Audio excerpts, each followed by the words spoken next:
Hello friends, आज हम लोग पढ़ने वाले हैं वाइल लूप के बारे में, वो भी कैरेट फंक्शन की मदद से। तो अगर कैरेट फंक्शन का वीडियो आप लोग देख चुके हैं तो अच्छी बात है, तब ये बहुत अच्छे समझ आएगा। या कैरेट फंक्शन को अगर आप जानते हो तो, अगर नहीं जानते हो तो आई कार्ड में एक लिंक आ रहा है, उसको क्लिक करके देख सकते हो। और अब हम लोग स्टार्ट करते हैं स्ट्रिंग का वाइल लूप, है ना। मतलब इस क्लास का नाम हम लोग दिए स्ट्रिंग वाइल, क्योंकि इसमें स्ट्रिंग्स का यूज हो रहा है और वाइल लूप को समझा जा रहा है।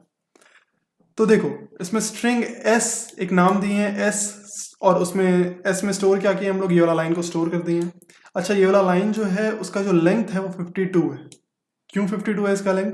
क्योंकि देखो, ये अगर गिनती चालू करोगे ना यहाँ से, तो वन कैरेक्टर हो गया, दो कैरेक्टर, तीन कैरेक्टर, चार कैरेक्टर, 5, 6, 7, 8, इस तरीके से जाओगे ना तो यहाँ तक 52 आएगा। मेरा गिना हुआ है, तुम गिन सकते हो मैंने तो ये बात क्लियर है कि ये स्ट्रिंग एस है और इसका लेंथ 52 है। अच्छा, और इसका पोजीशन नंबर इस एस का 0 है, इसका 1 ई का 1 है, क्योंकि पोजीशन नंबर तो जो कंप्यूटर है जावा है वो 0 से चालू करता है। अब कैर एट के बारे में जानते हो, इसलिए एस डॉट कैर एट 0 क्या होगा, कैपिटल एस होगा। एस डॉट कैर एट 1 क्या होगा, small E. S dot char at 2 क्या होगा, स्मॉल ए। तो उसी टाइप से होते जाएगा।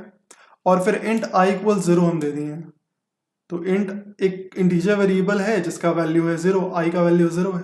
और उसके बाद चालू हो रहा है ये वाइल लूप, जिसमें किसी किसी को दिक्कत होता है कि ये वाइल लूप या फॉर लूप जो होता है वो होता क्या है, वो काम कैसे करता है। तो देखो, वाइल लूप को समझ सकते हो जब तक, ठीक है, वाइल का मतलब होता है हिंदी में जब तक आई जो है वो लेस देन है एस डॉट लेंथ, तब तक ये जो गेट है ना, ये गेट खुलने वाला, वाइल लूप का खुलने वाला गेट है, और ये वाइल लूप का बंद होने वाला गेट है।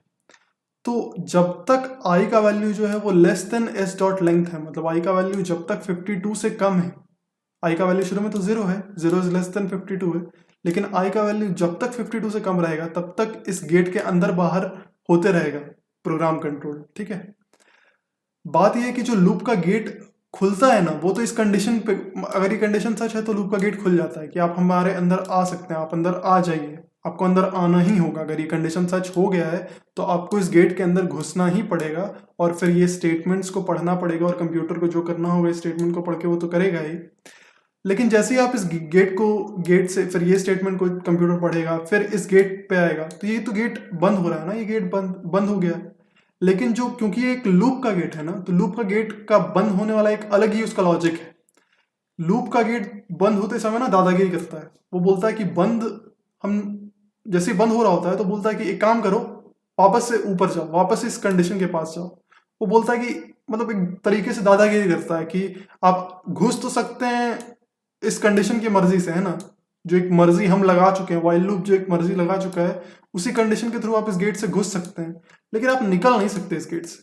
वाइल लूप के गेट से निकल नहीं सकते आप, आपको वापस से जाना पड़ेगा इसी कंडीशन के पास, हम निकलने नहीं देंगे आपको। तो यही दादागिरी करता है, गेट जो बंद हो रहा होता है ना वो निकलने ही नहीं देता है, तो आपको वापस इस कंडीशन के पास जाना पड़ता है। इस कंडीशन, अगर ये कंडीशन सच हो गया तो आपको फिर से इस गेट के अंदर घुसना पड़ता है, और गेट के अंदर घुस के फिर जो जो काम है वो सब कीजिए।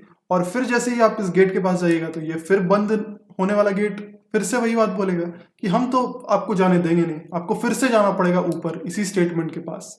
अगर ये स्टेटमेंट सच होता है तो आपको वापस से हमारे पास ही इस गेट में घुसना ही पड़ेगा, और फिर इन स्टेटमेंट को एग्जीक्यूट करना ही पड़ेगा। और फिर कहीं ना कहीं ये स्ट्रक्चर घूमते रहता है, घूमते रहता है, तो प्रोग्राम कंट्रोल बार बार इस चीज़ को एग्जीक्यूट करते रहता है। लेकिन इस वाइल लूप से निकलने का सिर्फ एक तरीका है, ठीक है।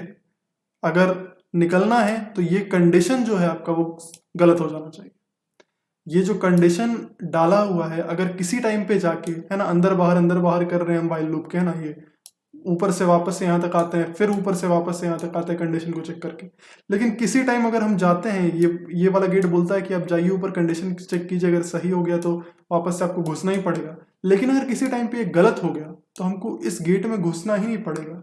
अगर घुसेंगे ही नहीं तो निकलने का बात ही नहीं चलता है ना, निकलने का कोई बात ही नहीं है।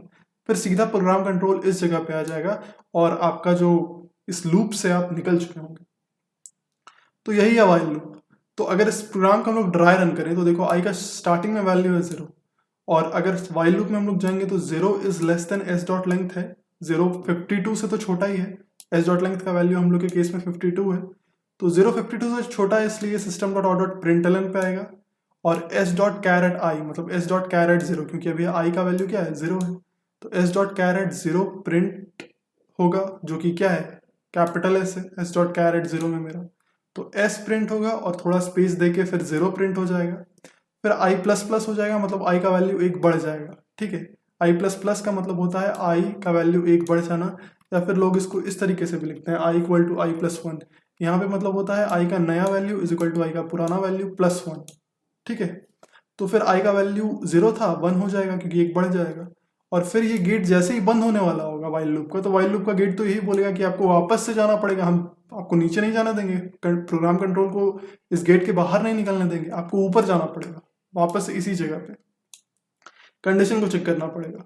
तो अब आई का वैल्यू हो गया 1, 1 भी देखो 52 से छोटा है, तो 52 एस डॉट लेंथ 52 से छोटा है, तो फिर इस गेट के अंदर आपको घुसना ही पड़ेगा। इस गेट के अंदर घुसिए, फिर ये वाला एग्जीक्यूट कीजिए, जो कि क्या होगा एस डॉट कैरेट 1। तो एस डॉट कैरेट 1 तुम्हारा है स्मॉल ई, और फिर आई का वैल्यू है 1 अभी, तो ई और स्पेस दे के 1 प्रिंट हो जाएगा। फिर आई का value I equal two plus 1 हो जाएगा, मतलब आई का वैल्यू 1 से बढ़ के 2 हो जाएगा यहाँ पे। और फिर ये गेट बंद तो क्लोज हो रहा है, लेकिन बोलेगा कि नहीं हम लूप के गेट हैं, हम तो निकलने देते नहीं है किसी को। आपको वापस से इस कंडीशन के पास जाना पड़ेगा और इस कंडीशन को चेक करना पड़ेगा, और देखोगे तो तुम अभी क्या हो जाएगा ये 2, तो 2 इज लेस देन 52। तो इस तरीके से ये होते जाएगा, और आई का वैल्यू देख रहे हो हर बार एक एक बढ़ते जा रहा है। अभी 2 हुआ है, फिर 3 होगा अगले बार जब आएगा, 4 होगा, 5 होगा, एक टाइम ये 52 हो चुका होगा। और जब ये 52 हो जाएगा ना, तो 52 इज लेस देन 52 सच नहीं होगा, और वो इस गेट में घुस ही नहीं पाएगा। और क्योंकि इस गेट में घुस ही नहीं पाएगा, इसलिए वो सीधा निकलने का बात ही नहीं उठता है, वो सीधा प्रोग्राम कंट्रोल यहाँ पे आ जाएगा। और इस तरीके से ये वाइल लूप जो है वो कई बार एग्जीक्यूट हुआ होगा, जिसके वजह से एक चीज हम लोग का जो एग्जीक्यूट हम लोग करना चाहते हैं वो एग्जीक्यूट हो चुका होगा। तो चलो हम लोग इस प्रोग्राम को कंपाइल करके इसका जो आउटपुट है उसको देख लेते हैं। ठीक है, वाइल लूप का आउटपुट हम लोग देख लेते हैं। तो ये तुम लोग इसका आउटपुट देख सकते हो, S0E1 ऐसे करते हुए सर्च ऑन, वर्टिकली देख रहे होगे, search on YouTube coding in Ranchi आ जा रहा है, और देखो ये 51 तक आ जा रहा है। ठीक है, तो यही इसका आउटपुट था, और वाइल लूप होप तुम लोग समझ गए होगे। अब अगला वीडियो जो होगा वो फॉर लूप पे होगा, और वो हम इसी वाइल लूप के हेल्प से समझाएंगे, तो वो उसी को समझ आ सकेगा। अगर फॉर लूप समझना है किसी को, तो इस वीडियो के बाद उसको देख सकते हो, फॉर लूप भी बिल्कुल क्लियर हो जाएगा, और उसमें जो कॉन्टेक्स्ट लिया जाएगा वो इसी वीडियो का लिया जाएगा। अगर वीडियो अच्छा लगा हो तो लाइक कर देना, शेयर कर देना, और थैंक्स फॉर वॉचिंग।